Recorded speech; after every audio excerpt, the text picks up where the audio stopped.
Asif salam kardeş, sabahın xeyir, nətərsən, nə var, nə yox?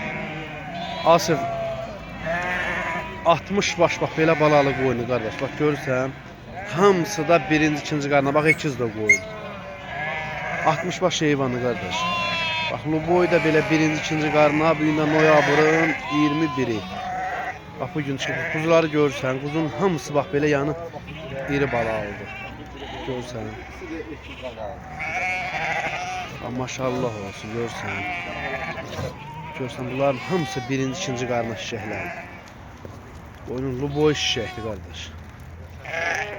60 başdır. Bax belə alan olsa komla düzəlişib, görürsən birinci qarındadır bax bunlar.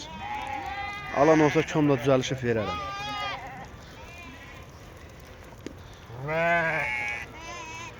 Bunların hamısı balalıdır, görürsən qardaş.